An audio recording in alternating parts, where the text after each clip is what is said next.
Pesan menu bukber banyak tapi tak ada teman yang datang. Sebuah video viral yang diunggah akun TikTok @kang.mulong. Dalam unggahan itu nampak seorang pria sendiri dengan banyak menu makanan di depannya. Ia sudah memesan banyak sekali makanan persiapan buka bersama, bukber. Namun ketika menu sudah dihidangkan, sampai beduk buka puasa teman-temannya tidak kunjung ada yang datang. Si pria pun terus menunggu teman-temannya tersebut. Peristiwa ini terjadi di sebuah kafe di Tulungagung, Jawa Timur, Jatim. Diduga saat video diambil, sudah memasuki waktu berbuka. Perekam kemudian menyorot seorang pemuda yang duduk sendirian. Di depan pemuda itu sudah tersaji beberapa makanan dan minuman. Dalam narasi video itu mengatakan, teman si pemuda itu tak ada satupun yang datang. Pengunjung liane wes podo mangan meh entek.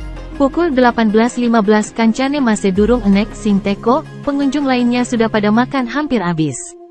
Jam 18.15 teman masnya belum ada yang datang, tulis keterangan dalam video.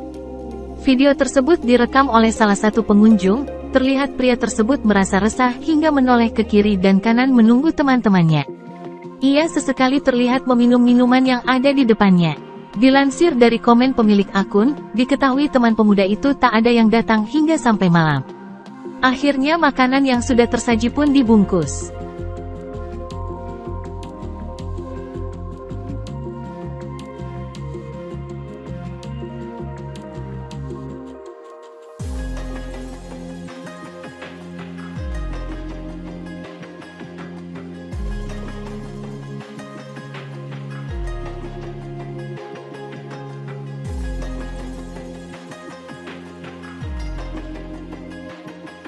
Terima kasih sudah nonton, jangan lupa like, subscribe, dan share ya!